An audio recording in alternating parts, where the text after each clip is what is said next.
pas encore mort. Personne qui peut m'éradiquer. Fort, pour pas perdre, il faut pratiquer. Je sors, je me vide la tête là où les constituent. Faut que je m'exerce, un stylo, une prod qui tue. Salut à tous, j'espère que vous allez bien. Dans la vidéo d'aujourd'hui, on va traiter des différences de fonctionnement entre les fédérations au niveau des combats. Comment est-ce qu'on gravit les différents échelons et comment est-ce que c'est organisé. C'est pas tout à fait la même chose entre la FMT et la FFKMDA. Donc j'ai essayé de vous récapituler tout ça. Et puis je vous propose de discuter en commentaire pour savoir qu'est-ce qui vous semble le plus logique, tout simplement, comme fonctionnement. Petite précision, là je vais parler uniquement des majeurs. Pour les mineurs, il y a évidemment plusieurs types de combats, etc. Mais j'ai pas traité les cas des mineurs. Je me suis concentré uniquement sur les combats majeurs plus de 18 ans. Pour continuer dans les précisions, je vais traiter, juste pour vous expliquer un sujet un petit peu général, au niveau des gants, comment ça fonctionne, des tailles de gants. Côté AFMT, c'est assez simple. On a jusqu'à 63 kg 500, on porte du 8 onces. Entre 63 kg 500 et 86 kg, on passe à du 10 onces. Et plus lourd, plus de 86 kg, on porte du 12.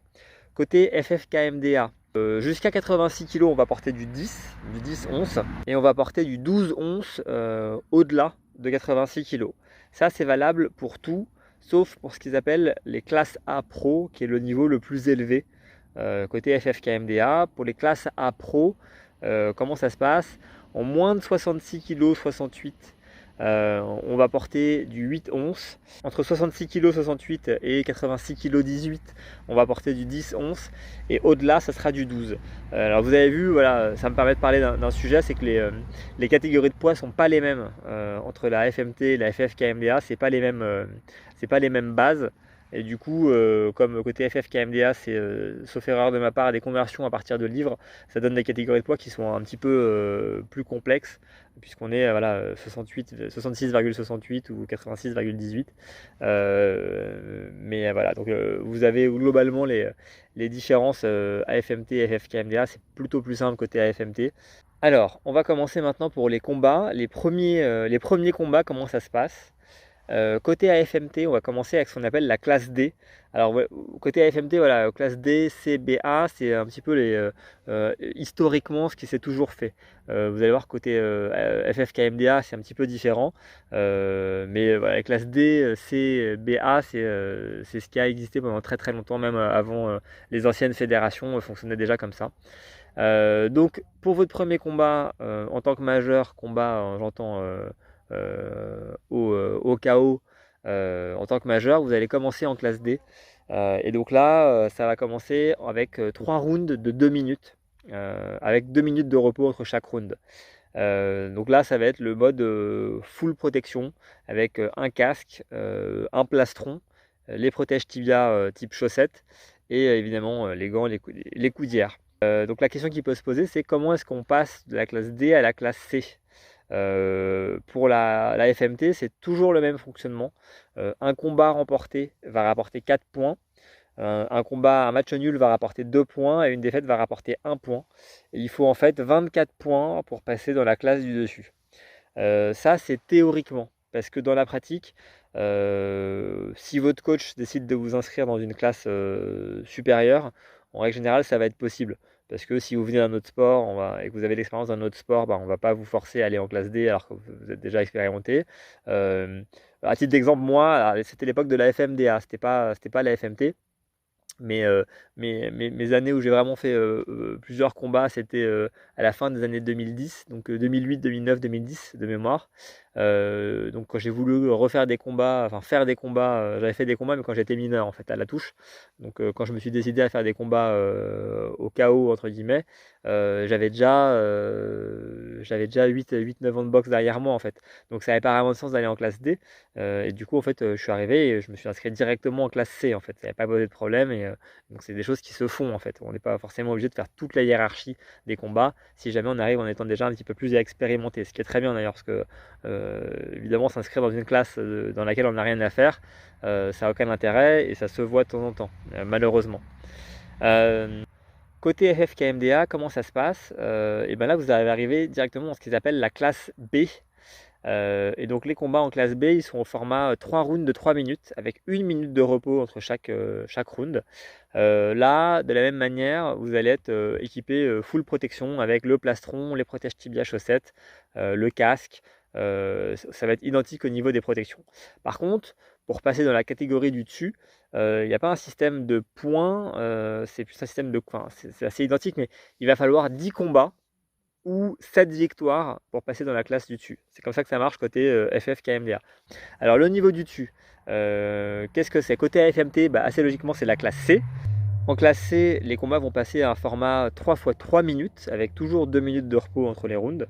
À part ça, il n'y a pas de grosses différences, à part qu'on va avoir retiré le plastron. Donc les combattants classés vont avoir uniquement les protèges tibia chaussettes, les coudières, les gants évidemment, et toujours le casque.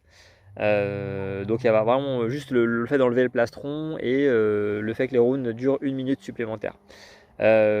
Côté FFKMDA, on va arriver à ce qu'ils appellent les classes A. Là, les combats vont avoir lieu en 3 x 3 minutes, avec 1 minute de repos entre les rounds. Et c'est exactement la même chose, on va juste retirer le plastron par rapport à tout ce qu'il y avait comme protection dans la classe B auparavant. Pour passer au niveau du dessus, côté AFMT, c'est exactement la même chose, il va falloir remporter 24 points. Avec 4 points pour une victoire, 2 points pour un nul et 1 point pour une défaite. Côté FFKMDA, ça va être un petit peu différent, puisqu'en fait, un senior peut rester classe A autant qu'il veut, autant qu'il le souhaite. Il peut rester en classe A à ce niveau-là, après 10-20 combats, il n'y a pas de problème particulier. Et pour passer au niveau supplémentaire qu'ils appellent classe A Pro. Alors là, c'est un petit peu bizarre parce que vous savez, on en a déjà parlé qu'il n'y a pas de statut professionnel en Muay Thai. Donc le mot pro est un peu bizarre, je trouve, pour l'instant, côté FFKMDA, sachant qu'il n'y a ni le statut d'athlète de haut niveau, ni le statut professionnel qui existe pour le moment. Donc, pour passer en classe A Pro, comme je le disais, il faut avoir cumulé 5 victoires. 5 victoires pour passer en classe A Pro. Alors ensuite, il y a une petite différence entre les deux fédés, puisque côté AFMT, on va avoir encore 2 niveaux, alors que côté FFKMDA, on va avoir directement le niveau le plus élevé, qui est le niveau classe A Pro. Donc je vais finir avec la FMT, pour ensuite revenir à la FFKMDA. La FMT, on arrive à un niveau qu'on appelle souvent semi-pro, qui est la classe B.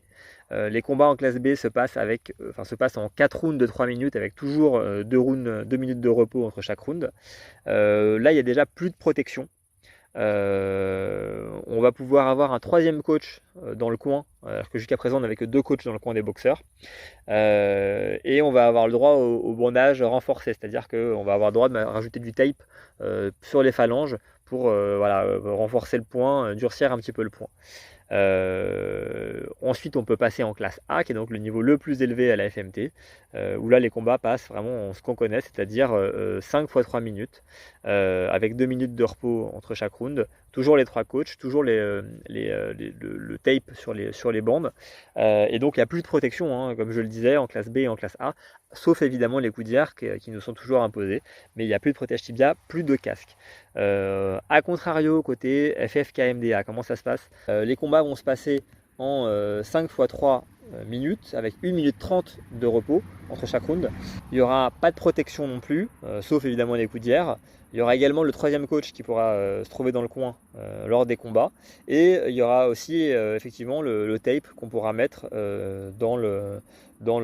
sur les bandes, dans les gants.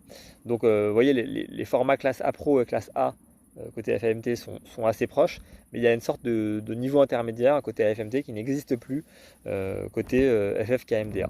Voilà, donc j'espère que ces explications vous permettront de mieux vous y retrouver entre qu'est-ce que ça veut dire classe A, classe B, classe C, classe D, classe A Pro, etc.